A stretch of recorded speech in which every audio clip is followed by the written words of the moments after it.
కాళేశ్వరం ప్రాజెక్టును తాము నిషేధిత ప్రాంతంగా ప్రకటించలేదని సాగునీటి పారుదల శాఖ మంత్రి ఉత్తమ్ కుమార్ రెడ్డి తెలిపారు.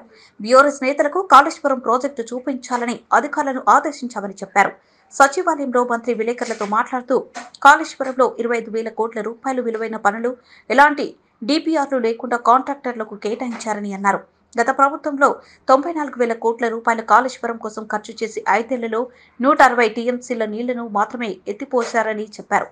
మాజీ ముఖ్యమంత్రి చంద్రశేఖరరావు కూడా ప్రాజెక్టును చూసి రాష్ట్ర ప్రజలకు క్షమాపణలు చెప్పాలన్నారు. ప్రాజెక్టుల పేరుతో బీఆర్ఎస్ నేతలు వేల కోట్ల రూపాయలు దోచుకుని తమపై విమర్శలు చేస్తున్నారన్నారు.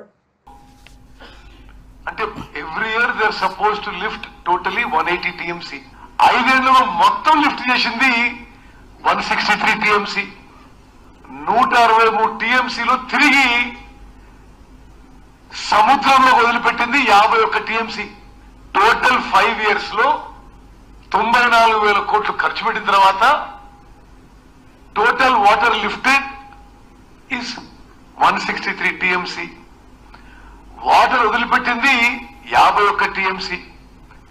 ఇది కాకుండా మరి రంగనాయక్ సాగర్ లో 1 టీఎంసీ, మల్లన్న సాగర్ లో 17 టీఎంసీ, మరి కొండపోచమ్మ దీంట్లోనే ఈ ఫిగర్ లోనే కొండపోచమ్మలో 15 టీఎంసీ స్టోరేజ్ పక్కన పెడితే నెట్ వాటర్ 75 టీఎంసీ.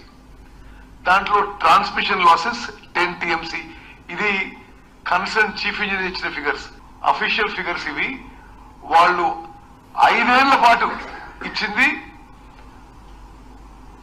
6,50,000 అంటే ప్రతి సంవత్సరం 1,30,30,000 ఎకరాలు. అంటే స్టెబిలైజేషన్ కింద ఇంతే, కొత్త ఆయకట్ ఇంతే. కాళేశ్వరం ప్రాజెక్టు మరి ఒక కామధేనులాగా ఒక ఏటీఎం లా వాడుకొని వాళ్ళ కరప్షన్ వల్ల, వాళ్ళ మిస్గవర్నెన్స్ వల్ల, వాళ్ళ మిస్మేనేజ్మెంట్ వల్ల ఈరోజు కూలిపోయే పరిస్థితి వస్తే ఈరోజు వాళ్ళు ఏదో పొలిటికల్ గిమిక్స్ ప్రయత్నం చేస్తారు.